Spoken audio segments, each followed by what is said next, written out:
For me, as soon as I got in that chute, everything just goes away and you kind of black out and get everything right, nod your head, and your body just kind of takes over. It's a totally subconscious game at that point. They open the slide gates and then big bulls come bashing and crashing in the chutes, and it can be pretty intimidating. But for me, once I got a bit of a system and it's just the same thing every time, you don't think about anything else. And it doesn't always work, but that's how it's supposed to work. And then when you jump off a bull clean, land on your feet and get out of there, and there's no better feeling in the world, I don't think.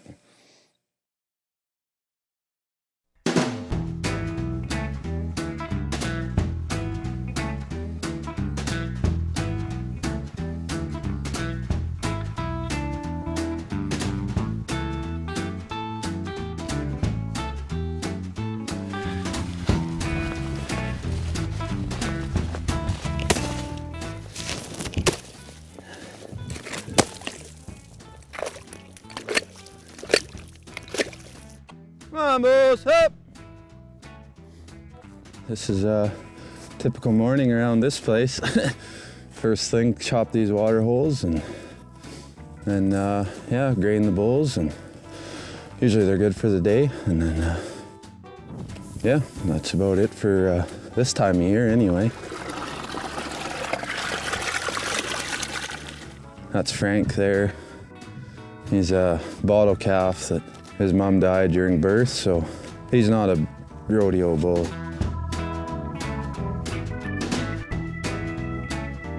That big black bull there, he's a 4-year-old, he'll be 5 next spring. He's my first calf crop or whatever. He's the only one that's left, but I think he's just a real nice old bull, good practice bull. I'll probably get on him a bunch next summer if I'm gonna be going.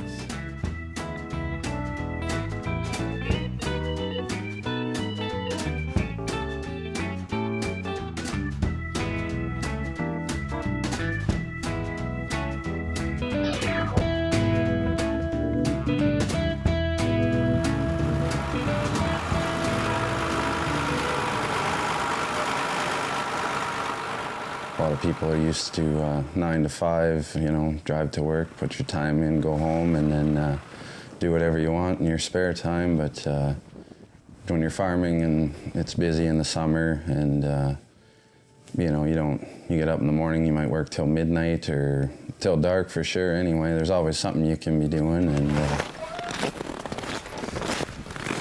to be honest with you, when I think back on when he was even a little kid, there's pictures of him like wearing cowboy hats. He'd wear his dad's cowboy hat and boots, and you know, it all kind of fit after a while, yeah.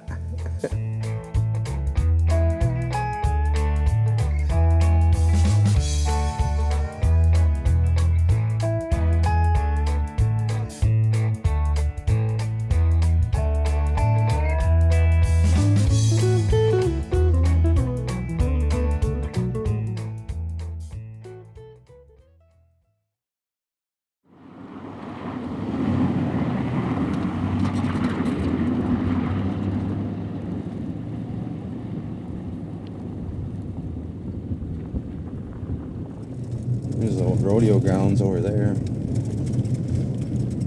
Not much to see in the winter though, really.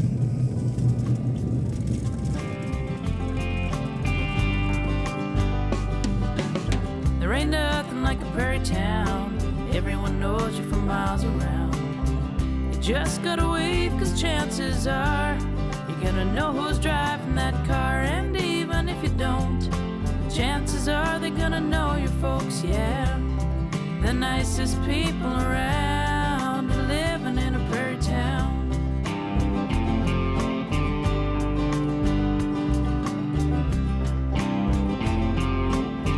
And I mean, the volunteers in this town are awesome.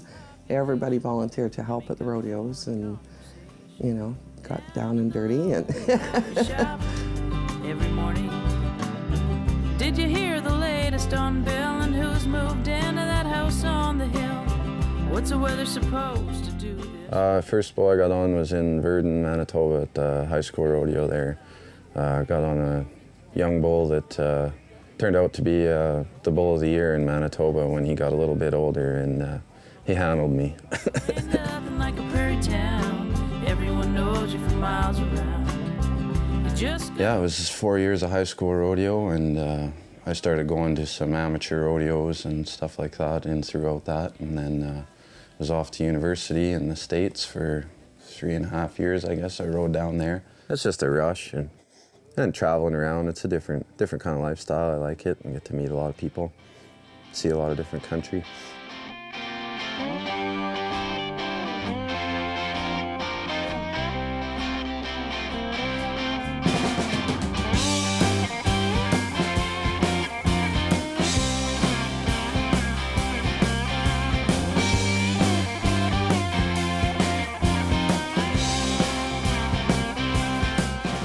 Kind of a weird highlight for me. I went down to Minot, North Dakota to the state fair one year. I think I got second overall or something, but made a couple good rides. And I was the only Canadian riding there, and all the Canadians in the crowd were roaring. And I don't know, that one stands out to me. I like that. It was a good day at the office.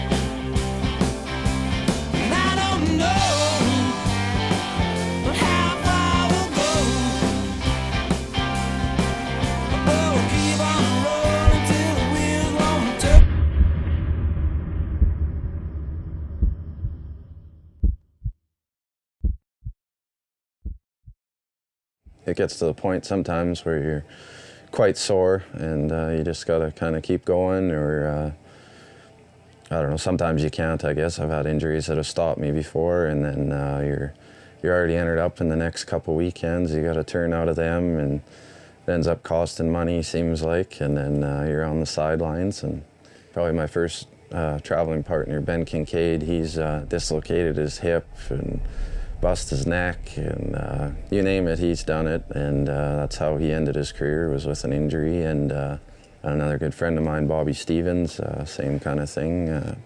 Just no choice, I guess, which I sure hope that's not how I go out of the game, but it's always a possibility, it seems like. So everything about it is dangerous. You're dealing with a 2,000-pound bull, and realistically, there's nothing that can stop him from doing what he wants to do. I think I've dislocated my shoulder, 10, 15 times. I had 2 shoulder surgeries. I've had a knee surgery, and if you haven't noticed, I lost a few teeth and got a scar on my face from taking a horn from a bull or whatever, but I was fairly lucky that way. There's a lot of other guys that aren't so lucky. It can be fatal, and if you don't want to get hurt, I suggest not riding bulls, because it's going to happen. It's just part of it. No one likes to talk about it, but it's part of it.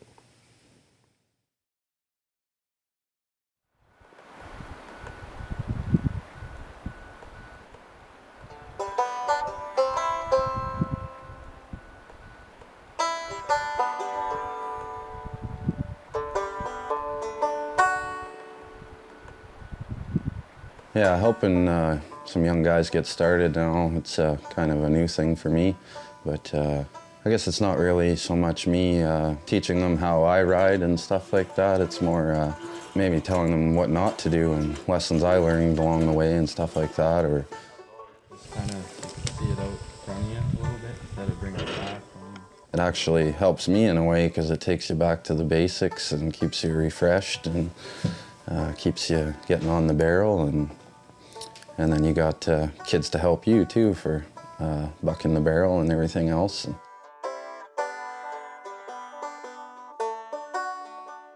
I remember looking up to Bobby Stevens I mentioned earlier. He was just, you know, nice to me. Didn't know me at all. I was a nobody, some punk kid from Manitoba. And at one point in my career, I never would have dreamed of rolling with guys like that. And then next thing you know, we're in Regina at CCA finals, you know, riding side by side. It's pretty cool. I guess the main thing is that, and I think a lot of it comes down to a lot of the guys that are fooling around raising a few bulls and stuff, and even riding. It's a camaraderie in the lifestyle. I know I have other friends that have, you know, stepped away from the rodeo lifestyle or stepped away from riding bulls. And do they miss the riding bulls? Not necessarily, but they miss the lifestyle. Going up and down the road with your buddies every weekend and seeing different people and seeing different towns, and that's the main thing. And like, I find with the bulls, it's a way for me to stay involved with the sport.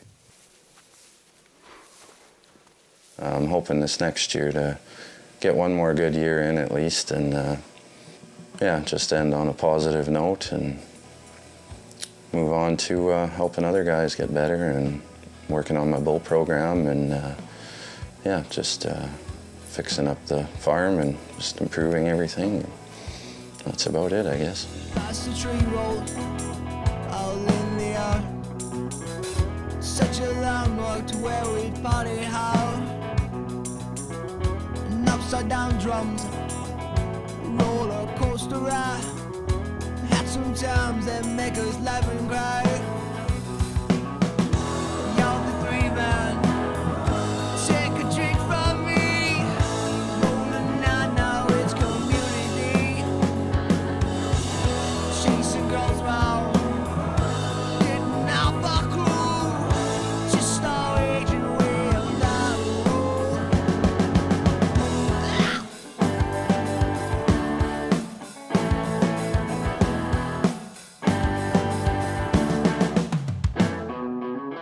Hands in the air, son, face to the floor. In the crowd, back your sweet remedy. Ain't got no style, no money left. Put it on to what we might not get.